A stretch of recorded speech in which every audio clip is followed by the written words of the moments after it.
नमस्कार, next 9 news देख रही हैं आप और मैं हूं आपके साथ प्रज्ञा सिंह। बिहार में क्या अब बड़ा खेला हो सकता है, क्योंकि हम पार्टी के मुखिया जीतन राम मांझी नीतीश कुमार को लगातार चुनौती देते हुए नजर आ रहे हैं और उनका समर्थन करते हुए नजर आ रहे हैं चिराग पासवान।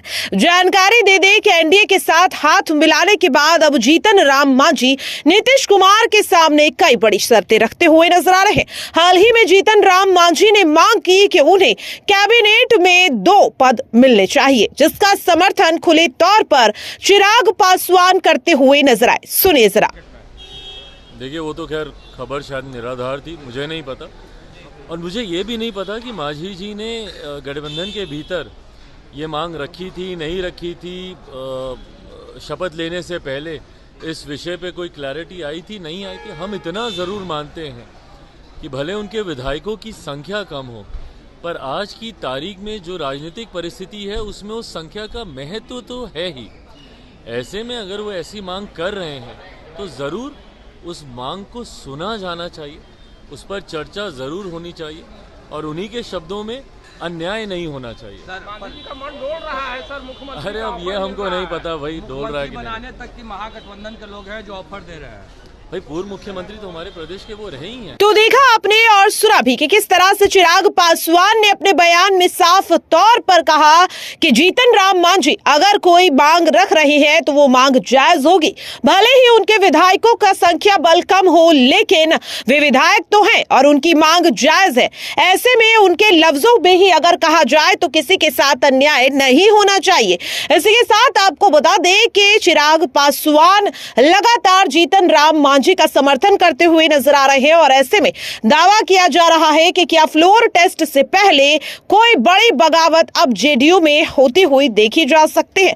दरअसल आपको बता दें कि नीतीश कुमार ने जीतन राम मांझी की इस मांग को पूरा तो कर लिया, लेकिन इसी बीच देखा गया कि जीतन राम मांझी के बेटे और सांसद संतोष सुमन के इस्तीफे की खबर बिहार में तेजी से फैलती हुई नजर आई और इस खबर को लेकर भी चिराग पासवान ने खुलकर अपनी बात को रखा है। क्या कुछ कह रही है चिराग पासवान, सुनिए जरा। इन दिनों अलग सूरा लापे हुए हैं, 2 मंत्रालय मांग रहे थे। भाई मुझे नहीं पता कि उनकी गठबंधन के भीतर क्या बातचीत हुई है। यकीनन उनके विधायकों की संख्या भले कम हो, पर मौजूदा परिस्थिति में उनका महत्व काफ़ी है। ऐसे में पूर्व मुख्यमंत्री भी हैं हमारे प्रदेश के। अगर गठबंधन के भीतर ऐसी कोई चर्चा हुई है तो उन्हें उचित सम्मान जरूर मिलना चाहिए। उपेंद्र कुशवाहा भी कह रहे हैं कि मांझी जी हो सकता है कहीं कोई खेला ना कर दें, आरजेडी के साथ चले जाएं।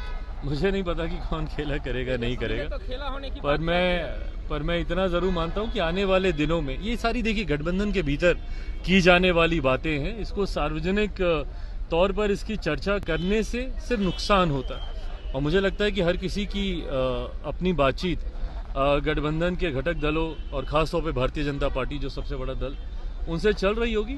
मैटर ऑफ टाइम की बात है, बहुत जल्द सारी परिस्थिति स्पष्ट हो जाएगी। कांग्रेस के प्रदेश अध्यक्ष मांझी को सीएम बनाने तक के ऑफर दे डाले, कह रहे हैं कि हमारे साथ आ जाए, मुख्यमंत्री बना देंगे। अब देखिए, अब विपक्ष का घटक दल हमेशा गठबंधन हमेशा चाहेगा कि कोई ना कोई घटक दल टूट के उनके साथ जाए ताकि परसेप्शन की लड़ाई में वो जरूर आगे हो जाए। जैसा मैंने कहा, मैटर ऑफ टाइम की बात है, बहुत जल्द सारी परिस्थिति स्पष्ट। देखा आपने और सुना भी। दर्शकों, जानकारी दे दें कि अगर वाकई में जीतन राम मांझी कोई बड़ा खेला कर देते हैं तो जीतन राम मांझी के पास पूरे 5 विधायक हैं और वहीं कहा जा रहा है कि जेडीयू के भी लगभग यहां पर 12 विधायक कोई बड़ा खेल करते हुए नजर आ सकते हैं। इसी के साथ विधायक गोपाल मंडल भी लगातार अपने तीखे तेवर दिखाते हुए नजर आ रहे हैं। इसी के साथ अगर देखा जाए तो जीतन राम मांझी का समर्थन कर रहे चिराग पासवान के भी तेवर यहां पर तल्खी दिखाते हुए नजर आ रहे हैं और ऐसे में दावा किया जा रहा है कि फ्लोर टेस्ट से पहले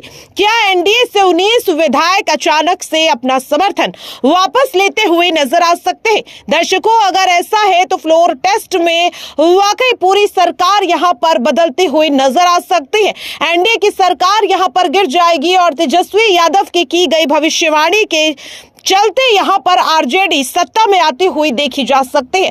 बिहार की सियासत में लगातार कई बड़े खुलासे होते हुए नजर आ रहे हैं। ऐसे में जीतन राम मांझी की शर्तें और चिराग पासवान के बयान नीतीश कुमार की मुश्किलें बढ़ाते हुए नजर आ रहे हैं। और ऐसे में अब देखना काफी ज्यादा अहम होगा कि फ्लोर टेस्ट से पहले क्या बिहार में कोई बड़ा खेला होता हुआ देखा जा सकता है या नहीं। फिलहाल के लिए इस खास रिपोर्ट में इतना ही। बाकी की तमाम अपडेट्स के लिए देखते रहिए नेक्स्ट 9 न्यूज।